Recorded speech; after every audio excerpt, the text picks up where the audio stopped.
lower leg, I'll have the stone in my outside hand, but I control the leg at the heel with my inside hand. Present the toe to the outside of the leg, and then we're just working on tibialis anterior right now.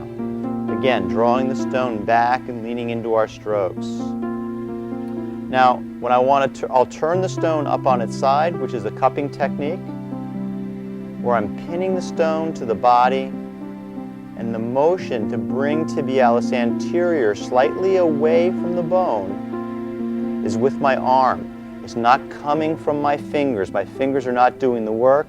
The pulsating motion comes from my arm.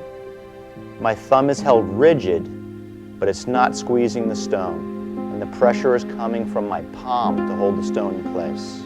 There's a space between tibialis anterior and tibialis. And so the stone is in that space. My thumb is the guide, so I do not put the stone on top of the bone, because that's very uncomfortable when you're running over bone with a hot stone. Then I'm going to do the similar technique on the inside of the leg. Except this time working into trying to find tibialis posterior. My thumb is the guide again as the pressure comes from my palm and the pulsating motion is generated from my arm, not my fingers.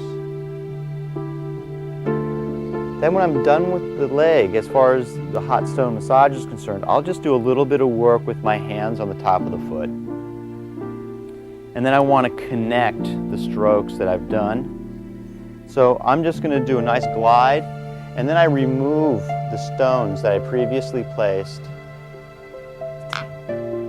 before I do the cold application. I'll be taking a medium-sized marble stone to work the leg. Again, if the cold was a larger part of what I was doing for the leg right now, I would be doing more than one application. But the duration of heat was not long, and the depth of my work was not that great, so I'm not concerned about changing temperature or working too deep to create soreness.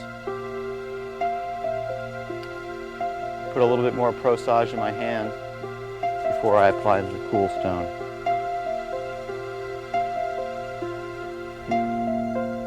Okay, Angelica, take a deep breath for me. And exhale. Apply the stone, slow pressure.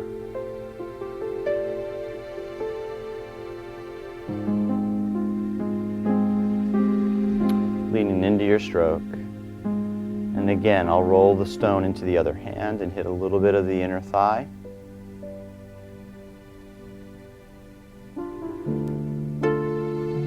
And then bring it down to the lower leg.